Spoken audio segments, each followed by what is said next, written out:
The unstoppable Raghuram Rajan is back once again with his latest offering, I Do What I Do. Plenty of questions on the title, but in conversation with one of the most celebrated governors of the Reserve Bank of India and a proud soil right here. Raghuram Rajan in conversation with us right here at ET Now. Thank you very, very much for being with us. I do what I do. I thought your kids didn't like it. So what changed your mind about this title? My wife liked it. She did? No, we were looking for a title, and she's always been a good sounding board. Right. And, I had something like sort of RBI days and all that, state stuff. And she remembered this statement, and it came from one of the monetary policy press conferences when reporter asked me, "Are you like?" I remember that, yes. And are you like? And I should have started saying, "My name is Rajan, Raghuram Rajan," and stop. But I said, "My name is Raghuram Rajan," and then I realized I had lost the bond cue. So what do I say next? Now, if I actually say something on monetary policy, I might move the markets. So I couldn't actually say something. So I ended up lamely saying, "I do what I do." And, at some level it's tautological. Of course you do what you do. But at some level it also suggested a degree of freedom, which I had from both the governments I served under, to essentially do the reforms that I thought were important. So you've been away for almost a year now, actually precisely a year. You haven't spoken in India. Have you missed this? Miss speaking? No. Miss speaking when every word was weighed. Well, actually that becomes a huge responsibility, because you have to constantly weigh each word, and I think, as I said in one of the remarks in the book, not just weigh each word, but weigh what it would sound like if taken out of context. That's right, yes. And that's an enormous burden on, easier to just disappear and not speak at all. Have you really disappeared? I speak on the international circuit and to international audiences. Well, the kind of curiosity this book has generated, I don't think people like you disappear. But let's talk about the issue at hand, and that's demonetization. You've chosen to put it on record in the book, and which is why I'm going to first clear the air on this. You say you were not a party to the decision on demonetization. The government says the decision to demonetize was taken 6 months before it actually happened, whereas you left just 2 months before the 8th of November. Where does the truth lie? Because somewhere along, you say what really followed? You were asked to give your opinion, and then what followed next? So, first, I think everything I say about demonetization starts with the intent of cleaning up black money is extremely important. I'm sure, absolutely. Second, the reason I wanted to make clear what the RBI's position on this was, because I was responsible for leading the RBI at this time, and there have been statements made to Parliament about RBI's role in this process.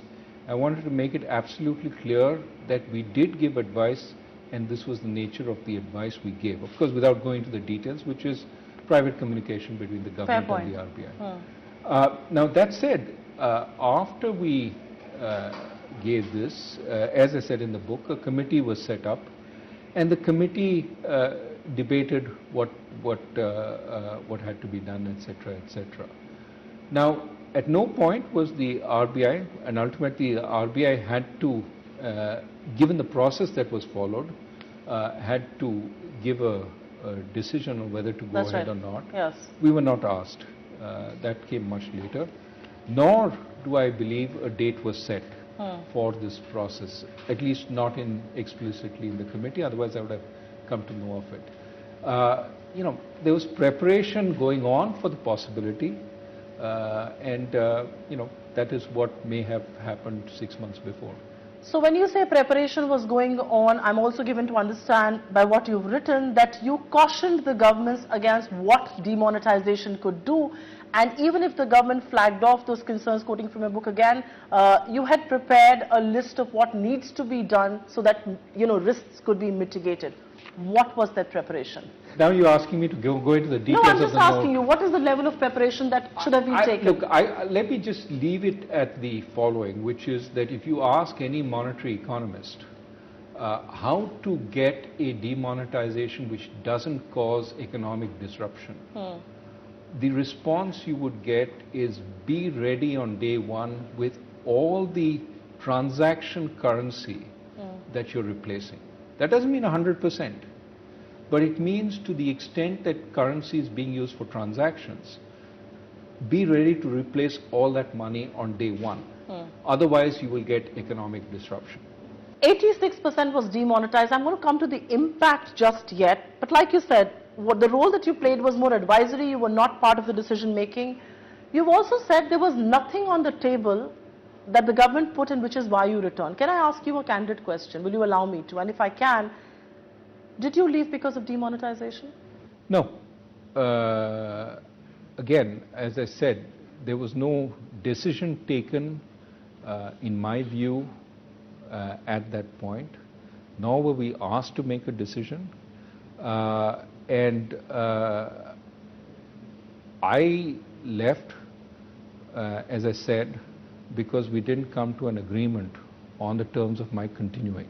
In other words, there was no contract on the table, a contractual offer on the table. I'll come back to the exit a little later on this show, but would demonetization have happened under Governor Rajan? It's a hypothetical question. It's very easy to offer an answer which puts yourself in the best light. I will just point to Dr. Reddy, who has offered an answer, which was that I think he said he'd first go to hospital and then he would resign. Look, he's a very clever central banker. If demonetization was pushed down the throat of RBI while you were there, would you have quit? I don't. You can't quote Dr. Reddy. You have to quote yourself. No, I'm not quoting Dr. Reddy. I'm just saying that it's not fair to answer that question simply because unless you're in that spot, and you have to ask yourself. Let me give you the answer a different way, which is that any civil servant or any regulator or any central banker, to the extent that they are forced to undertake a policy which they don't believe in, basically should not be sabotaging the policy from inside, because ultimately it's the elected representatives of the people who have the right to decide. What you have as an option is to leave. So it's best to opt out than stay within and oppose it from there. You should not, in my view, oppose it because you're sabotaging the system. If you don't believe the Commonwealth Games is a good expenditure of government money, you don't stop the process. That's right. And undermine the process, because then we'll be left without, a Commonwealth Games. You opt out. You say, I don't believe in this, I don't think it is right, and I use the only technique I have, which is opting out. Let me just talk about demonetization. 86% of currency demonetized overnight, 15.44 lakh crore in value. 99% of that has made its way back in the system. Now that we have the figures before us, and we're not talking, in any hypothesis of any kind, we have the numbers before us in black and white. What purpose has demonetization served, and what is the cost that we have incurred? So, I think it's fairly clear there have been costs. These costs are upfront. We've already seen the printed costs that the RBI has come out with. There must have been substantial costs incurred by the banks in receiving the currency and sending it That's back. Right. And the time it took, as well as the distraction to top management in those. That GDP has probably suffered some because of that, and the informal economy has also suffered, which we won't count in GDP because typically that's under. So there have been these costs. Now, in terms of benefits, some of the hope was it would be easy to identify black money hoards. That hasn't turned out to be the case because money has all come back. Now, you can still ask questions of people who have put the money back. How much of this can you account for? Of course, my guess is that will require a lot of effort from the investigative agencies, after which there could be potentially court law, cases and appeals and so on. So it's not clear how much you will essentially unearth at the end. You've also sent a fairly strong message about, black money. Does this increase compliance? Well, we didn't see much enhancement in compliance on these schemes that were offered, but we've seen some possible blip up in the taxes that are being paid. But again, at this point, it seems relatively small, 10,000 crores, as the economic survey points out. We have to see how it looks going forward. I think the effects on electronic transactions some of it has been short-lived and has come back to the trend line. UPI has been, I think, quite significant. The question is, UPI was at its early stages. Maybe this has accelerated UPI. That's a good thing. But could it have been done in different ways? That's really a question. So broadly speaking, we have to find benefits worth about 2 lakh crores. The 1% to 2%, I'm taking the lower end of the range in terms of costs. The 1% to 2% range, I'm taking more a middle of the range cost to justify this whole exercise. The fact that the government in a sworn affidavit did tell the Supreme Court that it expects about 2.5–3 lakh crore rupees back in the system, goalposts kept changing. I mean, I'm glad you're talking about digitization, but that was never the intended move. The intended move was to crack down on black money, counterfeit and terror funding. So because goalposts kept changing, and you have said that the long-term gains must justify the short-term pain. What could be the long-term gains of this entire exercise? I think you should see the range of things that are being done as a broader sort of movement against black money. I think that improving the tax-paying habits of our economy are very important. That's right. I would like to see some action against the big sort of sources of black money, including sort of defaults on big loans, but also the sort of over-invoicing, for example, on big transactions. I would think that if you want to send a strong message, acting on some of these big areas seems to me a very important task. It's easier to send a message there. There are also more gains to actually sending that message. So, accelerate the process of inquiry into bank frauds, accelerate the process of inquiry. I mean, we've seen reports every so often coming about large players over-invoicing their goods. What's happened to those inquiries? Why are they not translating into court cases and jail time? I would prefer more emphasis on that. And of course, at some point, we really have to ask where we want to focus our attention. Are these the alternates that you were talking about in your book? No, I think amongst the alternates that I think the government is implementing right now is to narrow the space for creation of black money. That addresses the most important issue of flow. GST is a very big advance there. I think it's very helpful. I think trying to ensure that all your accounts in the system have a Aadhaar number tacked onto it, so that you can't multiply the various accounts that you have. Yes, you will still find various relatives to have accounts, but it'll be easier to see the sum total of what you and your relatives have. That's right. If you can track that. Those are the ways you narrow the space for people to hide their black money. So I think we need to do more of that. I think tracking, gold sales and so on are part of this overall exercise. But the flow, it seems to me, is really quite important. So 2 questions on demonetization before I move any forward. Did the disruption play out as you had expected, or was it worse than you had warned? No, I don't think we've got a good sense of the effects so far. Some of the effects on small and medium enterprises will come from later revisions of GDP, and we have to see what those are. I do think that some of the early studies I've seen of this process do suggest there has been some disruption to the informal sector. But let us see what the overall effect is. Do you fear that the taxman may actually go behind the most honest depositor who had cash lying? I mean, that's one of the concerns, to meet targets, to unearth black money. Well, I think every time you use the government apparatus, you have to recognize that the government apparatus itself is not flawless. That's right. And that, in some ways, that pushing too hard on a system which is not completely transparent itself can create opportunities for extortion, for harassment. And we've seen plenty of that happen at the end of the it is something, especially when you say there are lakhs of accounts which need to be investigated. Does the system have the ability to do this in a reasonable way without imposing excessive burdens and without, in a sense, not actually extracting the benefits for the country, but extracting the benefits for the system itself? Has the credibility of the RBI, the whole autonomy, the independence of the RBI taken a hit due to demonetization?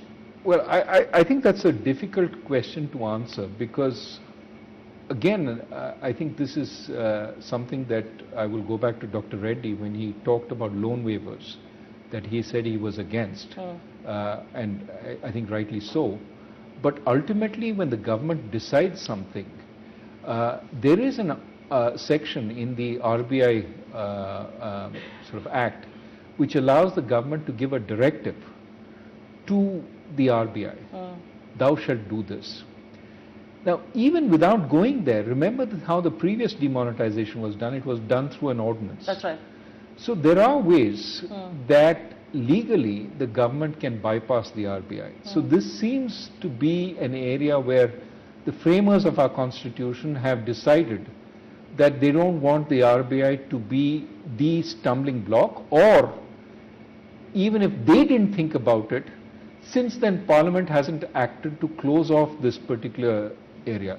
So in that sense, this is not an area which, our legislators have thought it appropriate to say this is only within the purview of the RBI. Given that, I think, as I said before, if you disagree with the decision, you don't go be part of it, but you don't sabotage it. If you're asked to make the decision and it's in your purview, you have the ability to say no. Is it a tough task saying no as the RBI governor? And well, you try and say no whenever you have to and explain it in careful detail why you're saying no. And it's not easy. You know that saying no sometimes may be a career-ending decision. Has it been? I don't know. But let me say that whenever I had to say no, I said no. And there were some things that, you really had to say no on. I'm going to quickly take a question on dividends because there seems to be this very uninformed speculation about it. The dividend that came in from the RBI this year was obviously a lot less than the previous year and also lesser than what the government had budgeted for. Now there is the speculation in it really will more money flow in. Would you want to end that debate once and for all? Will more money flow in? Will there be a special dividend that will come in again from the RBI? There is no provision for a special dividend. The RBI generally pays out what comes in, except it keeps a certain amount aside for reserves that the board thinks appropriate. Now, one of the things people don't understand, which is why there's a lot of loose talk about the demonetization, that they say, oh, the money that was sitting idle has come into the system, that's a good thing. And what these people don't understand is that money was already in the system. It was financing the government. That's right, yes. On the RBI's balance sheet, a liability is currency. It's as if we got an interest-free loan from anybody holding currency. True. And you invest it in interest-bearing assets. That difference is what you pay to the government as dividend. When the currency held by the public falls because they've deposited into the banking system, you have fewer interest-free loans. That's right. And because whatever you have now you're paying interest on, your liability goes up. Your liability goes up and your income is lower. As a result, the RBI dividend falls because the surplus the RBI is making is lower. So there is no provision. This surplus fall is precisely because of what is touted as one of the benefits of demonetization. The money came into the system. It was already financing the government. That's right. Now it's become a liability of the banks, and the people who had that money are earning interest. So in that sense, it has to be accepted as a cost of demonetization, which you pointed out earlier. Yeah. and therefore the dividend is lower. And will have its fiscal implications in the long term. A quick last question. The finance minister, in response to your interview to the Times of India, said that people in high offices are sworn to secrecy. Have you not kept your end of the bargain? I kept whatever I had to keep. I haven't mentioned any internal discussions except the answer to a question from Parliament, which I was supposed to have according to statements that were made. You were party to the decision. I was party, and I wanted to make it absolutely clear what in fact we had advised the government on. And I feel that when my views are distorted, especially when it's a question not by the press but by Parliament, it is important that Parliament understand exactly what happened. What was your first reaction when you heard that India had demonetized 86% of its currency? You have to be honest with me. I wasn't expecting it to be done then. I knew that it was probably in the works, but I wasn't expecting it to happen then. So let's turn focus and talk about the macroeconomic picture. We've grown at 5.7% in the first quarter of this financial year, down from 6.1% the previous financial year. Of course, depends on which side of the treasury benches you sit on. People say it's because of demonetization, others say it's because of GST. Where does the truth lie?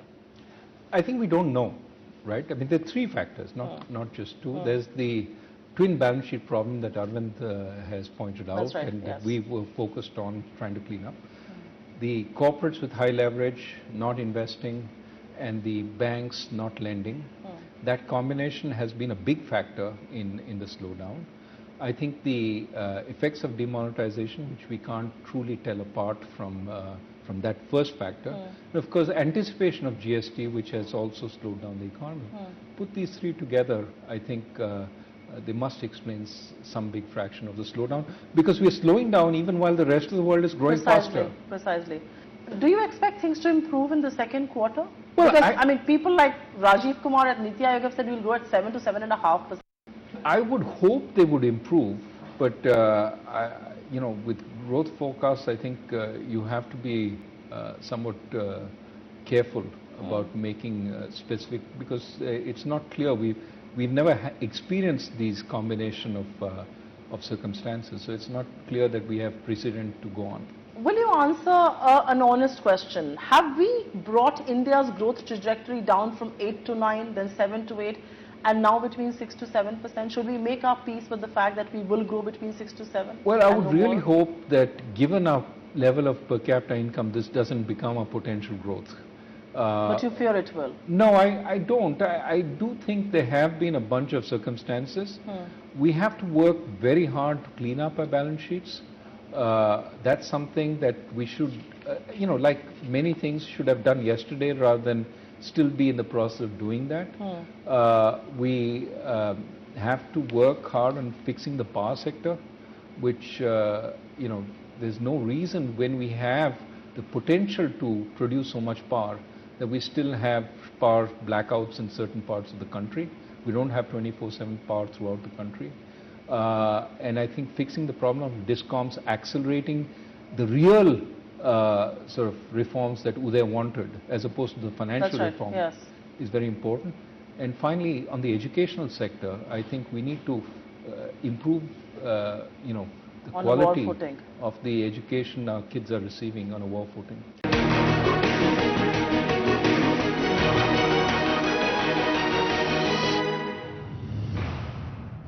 One of your lasting legacies, and your book also extensively talks about, is inflation targeting and moving to CPI instead of WPI.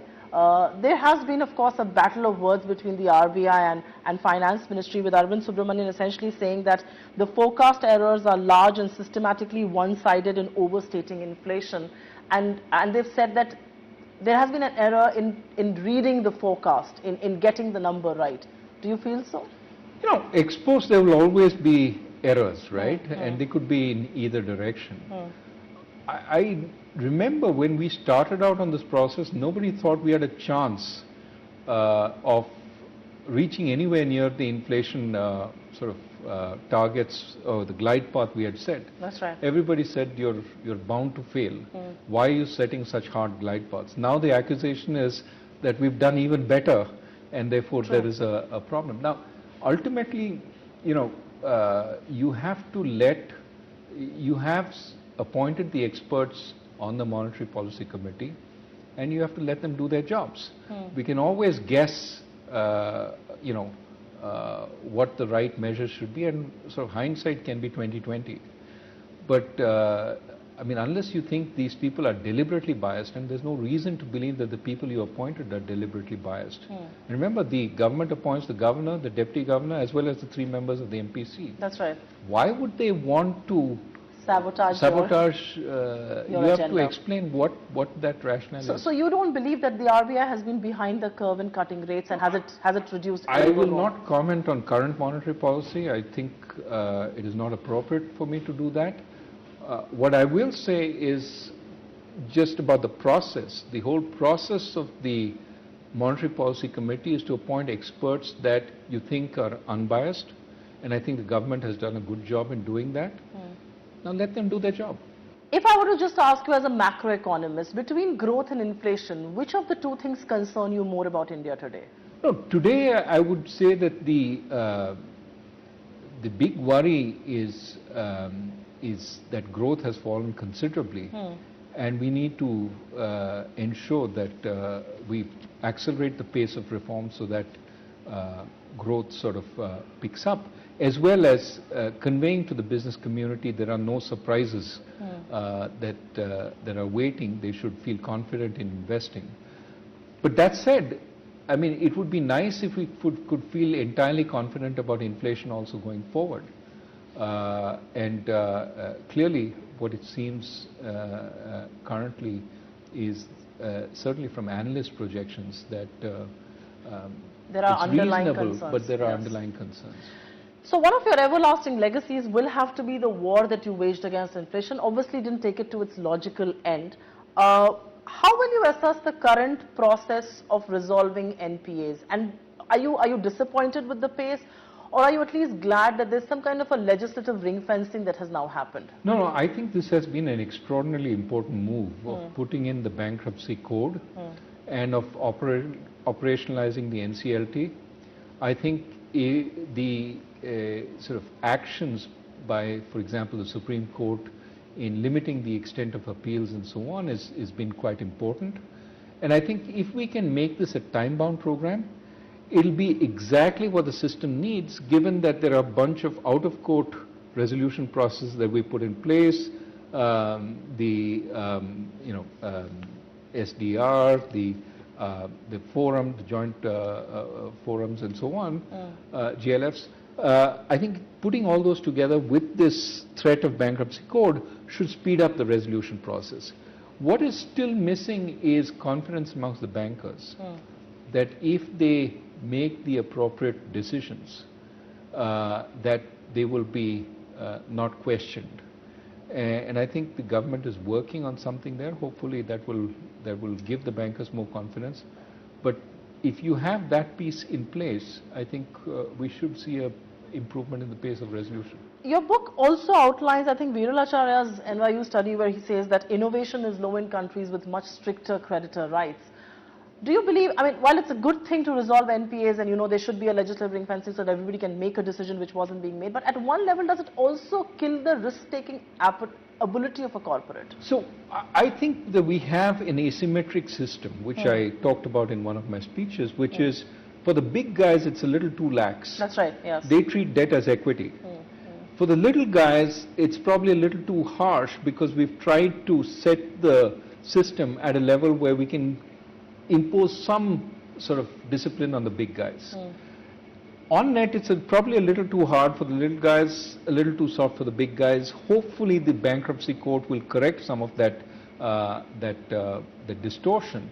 But it may be that we need to think about the little guys, the small and medium enterprises, and what kind of bankruptcy procedure they face, so that we don't completely chill some of these other concerns. So the bankruptcy code, very well intended, but do you believe it is something that could be roughshod by a legislative system? Look at the kind of legal cases that are already finding their way out of the bankruptcy code. Well, I think it's important that we don't create too many exceptions and that we don't create an appeal process which vitiates the speed of the bankruptcy system. And I think if the judiciary acts responsibly as it has been so far, that we should see a bankruptcy system emerge where it's clear what are the grounds for appeal, and they are very rare and more on points of law than on points of actual resolution. So before I move to the Desi versus the Videshi economist debate, quick question on banks. Plenty of talk on consolidation and everybody wants to merge banks here in India. What would you warn them against as they do so? Well, I think the banks, especially the public sector banks, have had one sort of distraction after the other. Now, some of these may have been with very good intent, but they haven't had time to essentially fix the underlying problems in their balance sheet and their strategy. So I would warn against creating yet another distraction, but instead argue that banks are best positioned for new strategies when they have relatively clean balance sheets and when there is a sense that there are no problems waiting to be solved. If you use yet another sort of huge jump to try and solve this problem which hasn't been solved so far, right. You're sort of, to mix a lot of metaphors, really shooting in the dark or throwing a Hail Mary pass and hoping that somebody catches it. It's really put the banks on the task of cleaning up their balance sheets. And don't distract them with anything. And don't distract them with yet another sort of scheme or plan or something else. Mergers are extremely time consuming for top management. That's right. Merging banks with two different cultures, extremely difficult. Now, who's going to decide these things? Is it people who've never had any banking experience who are going to determine this? Some bureaucrats sitting So it's time to abolish the DFS? Well, I think that should be the longer term goal. I think that our history of not just interference but also intervention in banking, I would prefer that ultimately if you want to move banks in a particular direction, you pay for it. That's right. Instead of telling them thou shalt do this and thou shalt do that. Much like ultimately, if you want the banking sector, the public sector banks to be competitive, that's the direction you have to move. I will turn focus and talk to you about a subject that I think we'll have plenty to say on. In India, there's been this raging debate over Desi versus the Videshi economists, the foreign trade ones, with some people now beginning to say that the influence of the Anglo-Americans is waning in India. They are fair weather friends. They come here on a sabbatical. When their leaves are over, they go back. Does it hurt? No, look, I've developed a thick enough skin over time that I don't pay attention to every statement. But is it unfortunate that this is being said? Look, I think as a country, it's not that we are overflowing with talent in any sphere, whether it's, I mean, we have a great sort of, let's say, we have great chemical engineers, but are we going to turn away a top-notch chemical engineer who comes from abroad? I think Deng Xiaoping said it well when he said, I don't care whether the cat is black or white so long as it catches mice. Let us be pragmatic. I mean, what does it mean to be a foreign returned? If you served a term in Harvard in the 1970s, does that make you a foreign returned? Should people be suspicious of you? If you had a PhD from Oxford, should people be suspicious of you because you have a PhD? Are the only true Desis the ones who have spent all that time in a village? What kind of macroeconomic advice are they going to give you? I mean, we're getting into this, the competing what will you attribute Desiness. What is competing Desiness? Who is truly a Desi? But is this a sign of hyper-nationalism? I don't know what it means to be nationalistic in this thing. I mean, if you're ignoring never talent, stepping out of India. If you're ignoring talent and you're ensuring that you have mediocrity, is that nationalism? I think there are very good people in India. By all means, they should have as much access, perhaps even more, than people who come from abroad. but don't call people who come from abroad fair weather friends. They're also, giving up on things. You To be call their here. jobs cushy jobs. Well, they don't get paid in those cushy jobs. That's a sacrifice, isn't And it? they stay away from their families. They stay away from their families. They learn to navigate this system. They get accused of being traitors, this, that, etc. So it's not that easy. Now that said, the reason you do it is not because you want people to praise you, etc., etc. The reason you do these things is because you truly feel you want to give back to India. And that itself is a sense of fulfillment. You're not doing it to please other people. You're doing it because by making a difference. Every time I walked home from the RBI and I felt we had done something that day, I felt You had given back. not I had given back. I felt that I had received from the sense of fulfillment that you get. So I don't worry about these criticisms. I'm glad you have a thick skin there. I think it's important for us to have thick skins to people like this. But from a distance, does this whole narrative about cow vigilantism, go rakshaks, does it disturb you? I mean, it's one thing to be in India and hear it and read it in papers, but it's one thing to sit at a distance and have this objective view to it. Look, first, I do think India's strength is its tolerance. We are we a less tolerant nation today? I don't know how you measure that. Take the Supreme Court verdict on privacy, which I thought was a splendid verdict. That's right. It's setting a clear line. And so I don't know that we can say we are becoming less tolerant or more tolerant. Many things are moving at the same time. But I think it's important to emphasize our strength comes from our tolerance. As the world moves to a more service-based economy, when you need people to be innovative, when you need people to bring their full talents to businesses, you need them to have the freedom of thought, freedom of faith, worship, etc., etc. That's the kind of society which will create the best sort of innovation And ideas. And ideas. And given that we are already there, it would be silly for us to give up this advantage and go backwards, saying that this is not something very, very useful. It is very useful for our economic growth. Will you go back and deliver that IIT speech all over again? You Absolutely. chose you will? Absolutely.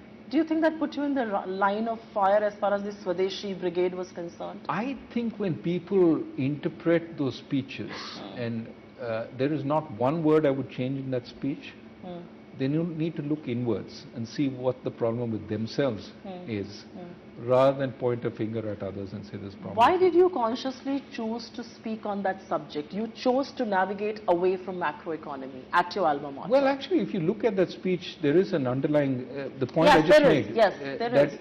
India's economic growth would not happen if we But choose what to within become you told you to speak on tolerance? Because as a public servant, it seems to me that there are certain moments when you have to emphasize India's strengths. And India's strengths are not just, our GDP is growing at X% and this and that, but India's strengths are also its climate, its diversity, its ability for people to live together and fulfill their hopes and ambitions. And so in that kind of environment, if we are sort of at some risk of changing that, as a public figure, it is your moral responsibility to speak out and say, I think this is our strength. It's not a criticism of, there's no Any word, dispensation in power any or out. dispensation in power or out, but emphasizing what is important about India. And I have to tell you, a week after I made that speech, I met a cabinet minister who told me, I've been saying exactly what you said. Now, I know who that cabinet minister is, and while many have criticized you for it, I think I want to put it on record saying I was really proud of the fact that you said so. Because not many public servants go out there and say things like that, even at the cost of falling in line with being called a traitor sometimes. On that note, you've also written that as an apolitical technocrat, you can neither be a cheerleader for the government, nor can he be an unconstrained critic. Will you admit that you had an uneasy relationship with the government that came in later to power than the one you started with? I wouldn't say.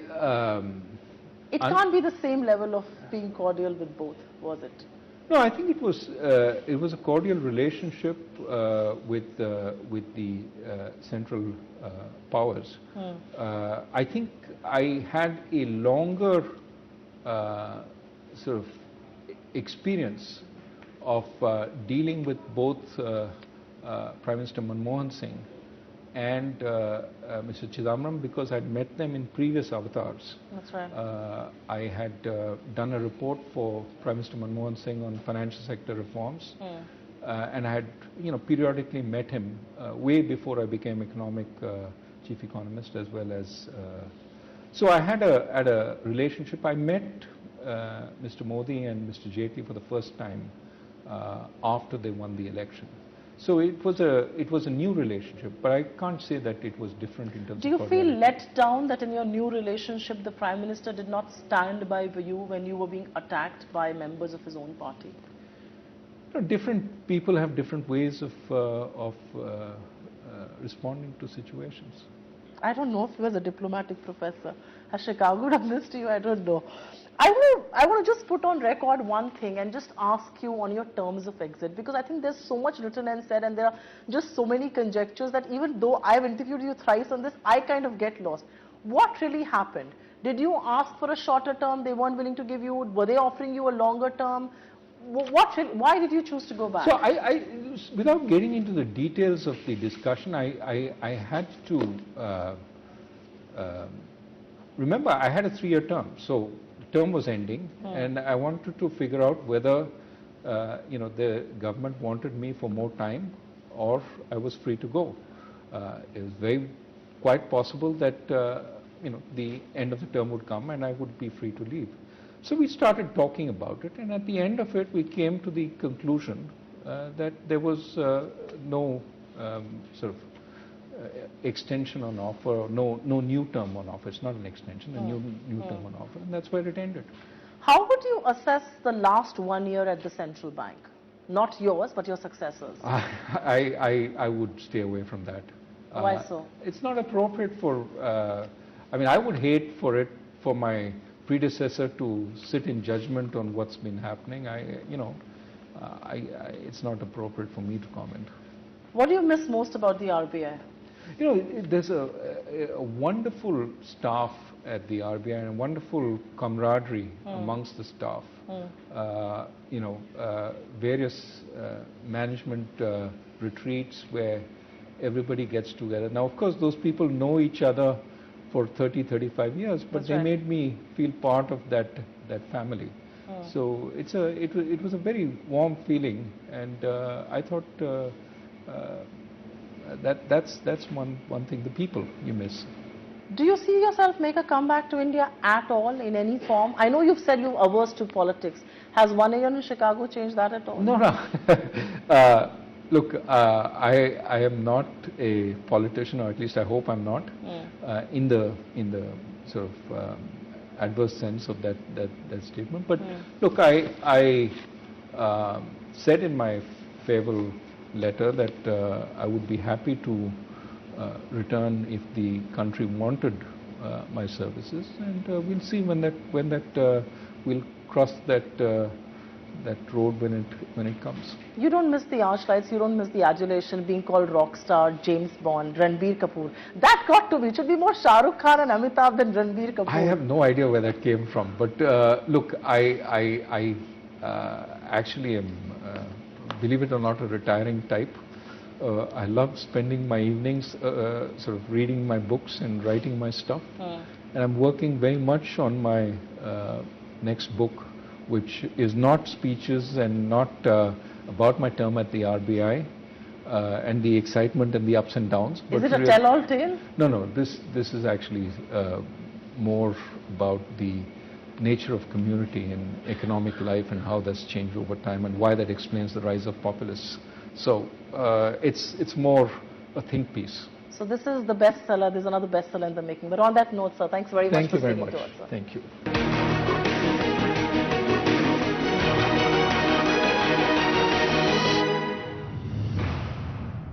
Find us on Facebook at facebook.com/ETNow and don't forget to click the like button. You can also follow us on Twitter at ETNowLive. To stay updated with all our programming, hit the subscribe button on our YouTube channel by logging on to youtube.com/ETNow.